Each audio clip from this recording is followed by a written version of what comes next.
Well, YouTube, we've just seen a seismic shift take place in the world of college athletics. It's been talked about for several days now, a lot of speculation, a lot of grumblings. Today it became official. Texas and Oklahoma informed the Big 12 that they will not be renewing their media rights deal with the conference in 2025 when it expires. They're out of there. And I know some people online are saying that they're going to sell themselves at the highest bidder, that this may be a mirage to see who gives them the most money to jump. They're going to the SEC. There's no ifs, ands, and buts about it. There's a reason Texas A&M has thrown such a stink over the last week, because they don't want to share the state of Texas with Big Brother. And that's exactly the scenario here. There's a reason Oklahoma State has made some noise, because you take Oklahoma away from Oklahoma State and all of a sudden that program's value in athletics isn't what it was. So they're going to the SEC. Now, when can we expect for this to happen? Well, I don't think you're going to have to wait till 2025. Let that be abundantly clear. I know they have to give at least 18 months notice, and both schools are going to have to pay an upwards of $76 million per to get out of the existing deal. So it's not far-fetched or inconceivable to say that both schools could make the jump in time for the 2023 season. What does this bring to the SEC? Look, I mean, the rich get richer. I mean, you've got Texas, who is, they run that state. No matter what Baylor does, no matter what Texas Tech or any other school, A&M, any other school in that state does, Texas rules the roost. They have for a long time. They will continue to do so. They are the biggest moneymaker. They are the most prestigious. And that's not me saying this as a Longhorn devout fan. That's just the reality of the situation. You look at who draws the most money and who profits the most. Texas made over $20 million during a pandemic. Okay, think about that. This program is an elite program all across the board. They're bringing that to the Big 12. And in football, which is king, I know there have been some lean years for in Austin for the last time, at the 40 acres at DKR. But even the greatest of legacy programs, folks, go through some lean times. May I remind you, from 1994 to about 2006 or 2007, Alabama was pretty rough to watch. I mean, we all remember Dennis Franchione, Mike DeBose, Mike Shula. I mean, who could forget the Mike Price debacle? I mean, there were some rough times in Alabama, too. Then they hired Nick Saban and turned the corner, and they've been just Alabama football again. And I'm not saying Steve Sarkisian will have the same effect, but look, Texas has had that difficult decade. I mean, look, I've seen worse runs, but let's just take a look at it. The last 4 years under Mack Brown, it was kind of shaky. I'll be the first to say that. Charlie Strong, a hell of a nice guy, one of the nicest, classiest men in sports, but he just was a horrendous fit from day one with Texas. That didn't work out.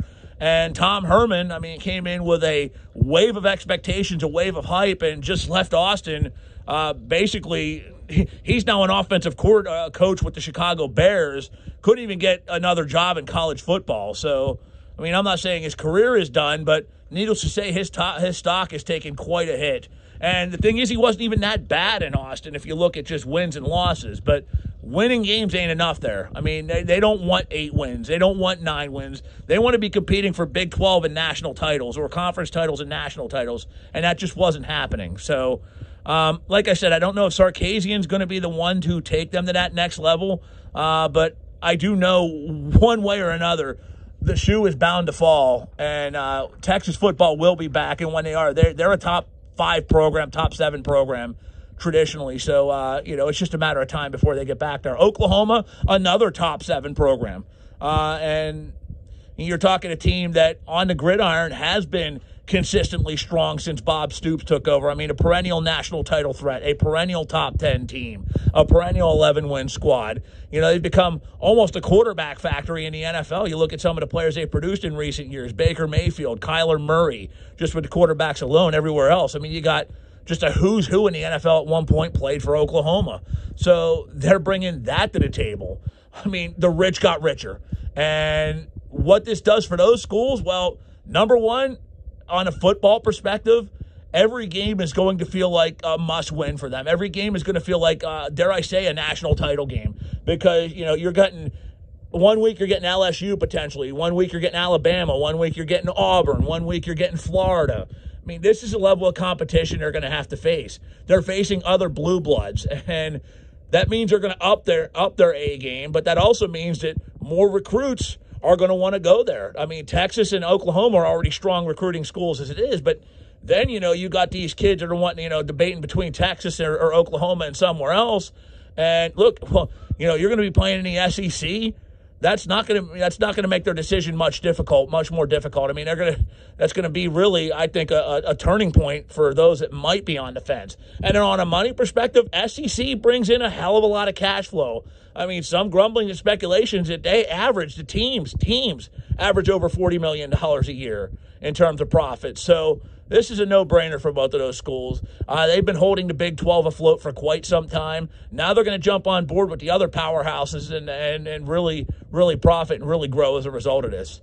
What does this mean for the Big 12? Look, I hate to say it, guys. I really sincerely do. And with full apologies to the remaining schools in this conference, the Big 12 cannot continue on as a premier conference without these two teams. Their days of being a power conference are done. The minute Texas and Oklahoma walk out that door, it's over. And I'm not saying a conference will cease to be. There are some options for them that could, cause them to continue on.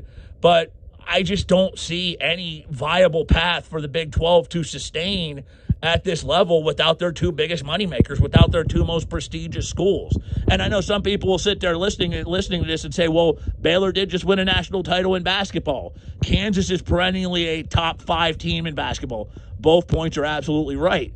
But where football is king and brings in the most money, Kansas is a dumpster fire in football.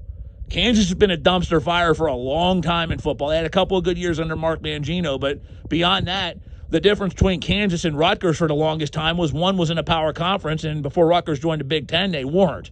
So, I mean, believe me when I tell you, Kansas football isn't keeping the Big 12 afloat. Baylor, I mean, they've had a nice set of runs under Art Briles. They had some good runs. They had a good couple year run under Matt Rule, but they're another one. They're not going to keep that conference afloat. So what's next for the Big 12? Well, there's one or two routes they could go. Could they expand? Absolutely. I mean, I have no doubt in my mind that if the Big 12 Conference reached out right now to Boise State would say yes. I know people have mentioned BYU. That's plausible. I know BYU has quite a good deal on their own as an independent. BYU's possible, but you could also reach out to one of the Florida schools, Central Florida, South Florida, and I think either one of them would make the jump, possibly Cincinnati. So you could expand and, add 4 teams to replace Texas and Oklahoma and then bring in 2 more. Let's just say for hypothetical sense, you bring in Houston, Central Florida, Boise State. I'm going to take a stab in the dark and say BYU says no. We'll bring in Cincinnati as well. Okay, that's a respectful conference. Don't get me wrong. That's a very respectful conference. But are they going to be moving the needle? Probably not. Are they going to be in the football grounds? Are they going to be really competing with the SECs or the Big Tens or even the Pac-10s and ACCs? Probably not. Option number 2 is merging with another conference, and this is a long shot.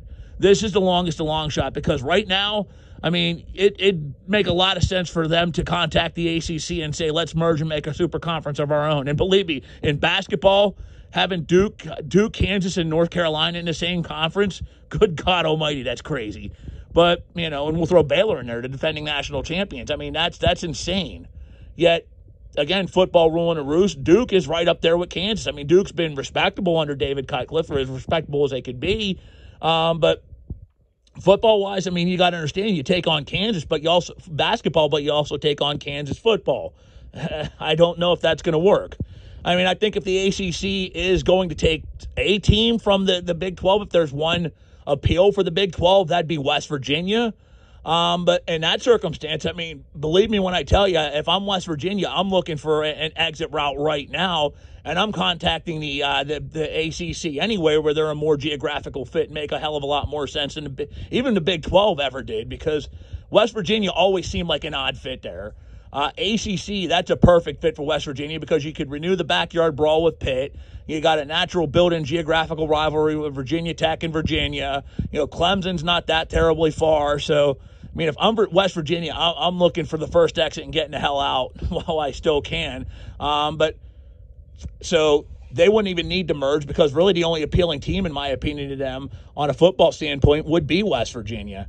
The Pac-12, I can't see that happening. I can't see any conceivable path where the Pac-12 would want to basically pick the bones of what's left of the Big 12.